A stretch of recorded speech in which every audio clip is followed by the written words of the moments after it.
Hello, and welcome to the Stony Brook University Career Center Resume Writing 1.0 webinar. This webinar is designed to provide you with a step-by-step approach to creating a resume that markets your skills to an employer. During this webinar, we will discuss the following: basic resume concepts to consider, content to include in your resume, an overview of how to develop bullet points to better market your skills and experience, common resume mistakes, and additional Career Center resources to help you transition your resume from good to great. Here are basic concepts to consider while writing your resume to apply for a job or internship. A resume is a marketing tool to sell yourself to employers. Its purpose is to get you an interview, not tell your life story. You must know your customer, the employer, and your product, you. It is important to research the company or organization and better understand the skills you bring to the table, because your resume should be tailored to each position you apply for. Do not create one general resume for all positions. You need to highlight your experiences and skills differently based on the job qualifications. Keep in mind that there are different styles of resume depending on your career level. Mid-level to experienced job seekers tend to use different categories like summary of qualifications to highlight their years of relevant experience at the top of their resumes and bring their education section lower on their resumes.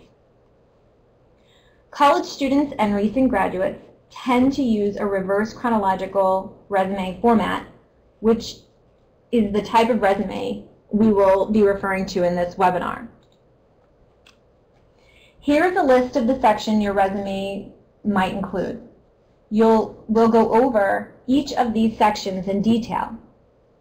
We'll begin with what to put in the contact section, information section, discuss whether or not to include an objective in your resume, go over how to list your education experience, provide an example of how to describe academic projects in your resume, and talk about how to categorize your related experience versus relevant or additional experience.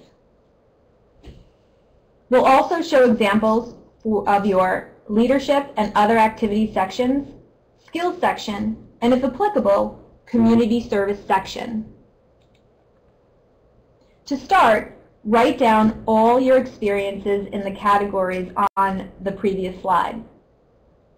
And think about the accomplishments you had and the skills you demonstrated in each. Ask yourself these 4 questions.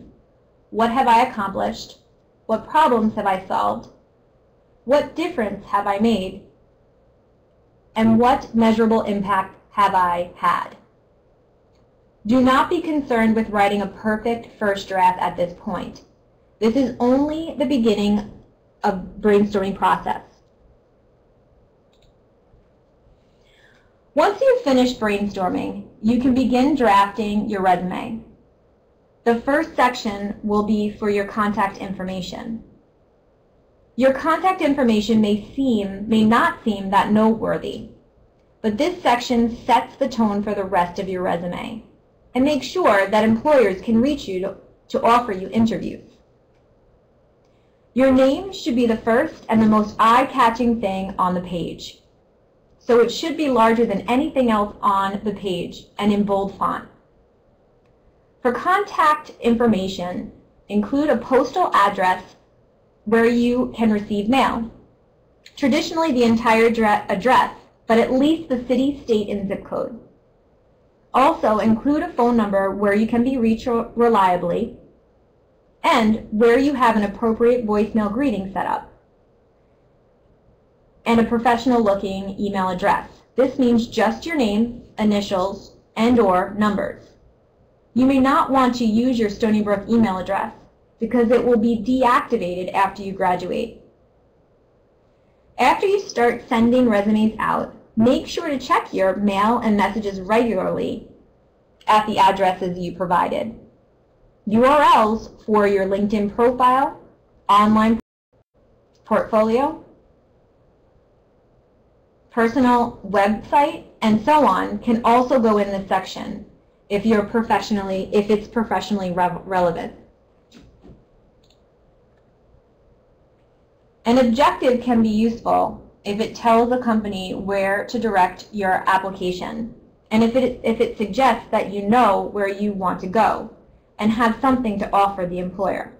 If you're not so sure, or if you want to keep your resume broader for a particular reason, like handing it out to many different organizations at a job fair, an objective would just take up space on your resume without helping your cause. So consider it optional. If you decide to include an objective, make it concise, as specific as possible, and focused on what you can do for the employer more than just what you want. The bad example here is a little wordy, could apply to any position at all, and focuses on what the job seeker wants to get out of working. The good example is specific and to the point. The education section of your resume should come before the experience sections, unless your experience is significantly more recent or relevant to what you're applying for. If you're still in school or you graduated recently, your education should almost always come first. Take a look at the information in the example here and how it's formatted. Use expected if you haven't graduated yet. Employers will probably care more about your experience than about your GPA, but a 3.0 or above makes a good impression. Rounding can get you into trouble, though. If an employer looks at your transcript and the GPA doesn't match what's on your resume, you might look like you're dishonest, or they might think you're dishonest. You can use your major GPA in addition to or instead of cumulative GPA, but if you do, make sure to indicate that. Items that aren't in the example but can also go in this section include minor, academic honors, study abroad, and extracurricular activities.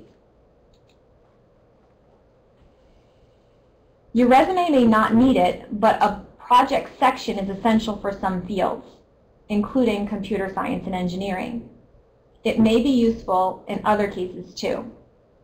Format each project on your resume the same way you would a job. More about this on the following slides. If you worked under a principal investigator or professor, include their name. Employers may well know them. Also mention the specific techniques you used and quantify whatever possible, as in 7 students or N 30 mice in this example. Your experience section should focus on the skills you used, the accomplishments you had, and the results you achieved in each position. Positions should be listed in reverse chronological order, meaning most recent first. The most important thing to remember while writing your experience section is to target your industry. You don't have to include an exhaustive list of all of your experiences, but you should select the ones most relevant to what you're applying for. You might also want to highlight different parts of your experiences for different applications. It's all about knowing your target market, your prospective employer. If a past employer's name is not widely recognizable, you can include a short tagline, as in the example, to describe the organization. Even if you have no experience that relates directly to your desired position, you probably still have lots of relevant skills. Transferable skills like leadership, customer service, event organization, and communication can apply to any position. So if you lack industry-specific skills, you can focus on your transferable ones when describing your experiences. Unless you're applying for something that expressly requires this, there's no need to specify whether a position you held was paid or not. You can include paid experience as well as unpaid internships and volunteer work. Note that in the example, the section is titled Related Experience. To make sure your relevant experiences are highlighted first on your resume, even if they're older, you might want to separate your experiences into related experience and additional experience. For example, if you're applying for HR jobs, your HR internship from last year should appear first under the related experience section, and your current barista job can appear farther down under the additional experience section. This is a useful way to make sure employers' attention is directed to your most applicable experience while still following the reverse chronological order rule. In your bullet points, quantify and specify your experience. Don't be vague in describing your responsibilities. You may end up underselling yourself. In the example, the resume lists the number and ages of children worked with and the time scale bi-weekly. This shows the employer the extent of your experience and skill set. As you saw in the previous example, you should be highlighting your experience and skill set in your bullet points. The Career Center recommends the STAR method to help you with this. STAR stands for Situation, Task, Action, and Result. It is a great way to highlight your contributions to an organization. If you can't think of any specific problems you've addressed or results you've achieved, you can still describe your job responsibilities in the same way. Here is an example of a concise bullet point you might write based on the information in this slide. Increased weekly sales of children's books by 25% after recommending to the manager that placement of the children's books be better aligned with the child's eye level. Instead of simple vague words like worked or did, use action verbs. Action verbs are dynamic, can be specific to your industry, and are a great way for you to integrate words from a job description into your resume. You can find a list of action verbs by type on the Career Center's website. Use additional sections to discuss any other pertinent experiences you've had. You can title each according to the type of experience, like leadership activities. These sections are optional depending on what you've done. A note: when using an acronym, spell out the whole name, because not every reader may know what an abbreviation stands for. Use the skills section to list any hard skills you have, such as languages you speak, computer languages or operating systems you know, or social media expertise. Employers like to see where you have used these skills, so you may also want to mention them within the bullet points in your experience section. Specify your degree of fluency or familiarity with human languages in the example here. Please note, most students don't include Microsoft applications in their skills sections, but if you're familiar with them, you should. Many employers look for these skills specifically when they screen applicants. This section is not for soft skills like communication or attention to detail. Those skills should be covered in the bullet points in your experience section. The layout of your resume is also important. It needs to look neat and inviting. Make sure your resume is easy to scan visually. Try having your friends scan it and give you their input. Formatting will help important words stand out, but be consistent. For example, bold all position names or underline all company names. Just make sure whatever formatting you choose is the same for every heading and position. That being said, don't overuse formatting. Less is more. Make sure your margins are aligned. If you're putting dates on the right side of the page, make sure they're in line with each other. Keep your resume to one page. Usually only graduate students, students with extensive research experience, and experienced professionals can have more than one. See a career counselor if you're unsure. You know, templates might seem helpful, but they can be very limiting and hard to edit. We recommend not using them unless you're really having trouble getting started. To help you with formatting, you can view samples on the Career Center's website. Choose features you like best and build them into your resume. Check your resume for spelling and grammar. Your resume is a writing sample. You want it to be error-free. If you need help with grammar or wording, you can visit the Writing Center before coming to the Career Center. Don't include your hobbies or interests. Include professional experience and qualifications only. Don't use the personal pronoun I. Do not use passive language. For example, the book was read by me versus I read the book. And remember to use action verbs. Pay attention to tense. Presently held positions should be written in the present tense, while past positions should be written in the past tense.